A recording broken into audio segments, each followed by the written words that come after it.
ഇന്ന് നമ്മൾ പഠിക്കുന്ന ഹദീസ് عن أبي هريرة رضي الله عنه قال رسول الله صلى الله عليه وسلم إياكم والظن فإن الظن أكذب الحديث متفق عليه എന്ന് പറഞ്ഞാൽ സ്വഹീഹ് മുസ്ലിമിലും സ്വഹീഹുൽ ബുഖാരിയിലും രണ്ട് സ്വഹീഹിൻ്റെ കിതാബുകളിൽ വന്ന ഹദീസാണെന്നാണ്.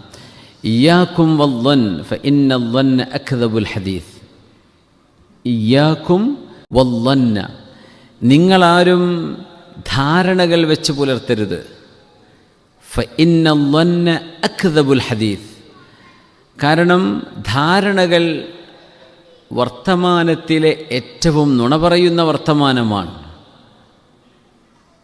ധാരണ, നമുക്ക് ഉറപ്പില്ലാത്ത വിഷയം നമ്മളായിട്ട് ധരിച്ചു വെക്കുക, ഒരാളെക്കുറിച്ച് തെറ്റായി ധരിക്കുക, ഒരു വിഷയത്തെക്കുറിച്ച് തെറ്റായിട്ട് നമ്മളതിനെ ചിന്തിക്കുക, അത് നിങ്ങൾ ചെയ്യരുത്. ഇയ്യാക്കും വല്ലൻ, നിങ്ങൾ മോശമായ ധാരണകൾ വെച്ച് പുലർത്തരുത്. മോശമായ ധാരണ ഏറ്റവും കളവ് പറയുന്ന ഒരു വർത്തമാനം തന്നെയാണ്. അത് സത്യത്തിൽ കളവ് പറയുന്ന പോലെയാണ്. ഒരാളെ സംബന്ധിച്ച് ധരിക്കുക എന്ന് പറഞ്ഞാൽ അത് അയാളെ സംബന്ധിച്ച് മോശം പറയുന്നതിന് തുല്യമാണ്. അതുകൊണ്ട് നിങ്ങളാരും മോശപ്പെട്ട ചിന്തകൾ വെച്ച് പുലർത്തരുത് എന്ന് മഹാനായ റസൂലുള്ളാഹി സ്വല്ലല്ലാഹു അലൈഹി വസല്ലം, അതാണ് ഹദീസ്. ഒന്ന് ചൊല്ലി നോക്കൂ. അൻ അബീ ഹുറൈറത റളിയല്ലാഹു അൻഹു അന്ന റസൂലുള്ളാഹി സ്വല്ലല്ലാഹു അലൈഹി വസല്ലം ഖാൽ ഇയ്യാക്കും വല്ലന്ന ഫഇന്ന الظن أكذب الحديث. ചെറിയൊരു ഹദീസാണത്, വലിയ ആശയമാണ്.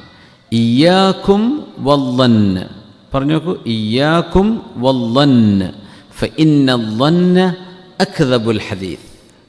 ഇയ്യാക്കും, നിങ്ങൾ സൂക്ഷിക്കണേ, നിങ്ങൾക്ക് വേണ്ടട്ടോ. അല്ലന്ന്, തെറ്റിദ്ധാരണകൾ വേണ്ട. മോശമായി ആരെപ്പറ്റിയും വിചാരിച്ചു പോകരുത്, തെറ്റിദ്ധാരണകൾ ഉണ്ടാകരുത്. നമുക്ക് പ്രൂഫില്ലാത്ത കാര്യങ്ങളെ സംബന്ധിച്ചാണിത് പറയാം. ഒരു തെളിവോ കാര്യങ്ങളോ ഒന്നുമില്ല, ഒറ്റയടിക്ക് നമ്മൾ എന്ത് ചെയ്യാണ്, തെറ്റിദ്ധരിക്കുകയാണ്. അത് ചെയ്യാൻ പാടില്ല. മുഅ്മിനീങ്ങളെ സംബന്ധിച്ച് അങ്ങനെ ചെയ്യരുത്. ഫഇന്ന الظن, തീർച്ചയായും ചില ധാരണകൾ അക്ദബുൽ ഹദീസ്, വളരെ നുണ പറയുന്ന വൃത്താന്തങ്ങളാണ്. അത് നുണയാണ് എന്ന് മഹാനായ റസൂലുള്ളാഹി സ്വല്ലല്ലാഹു അലൈഹി വസല്ലം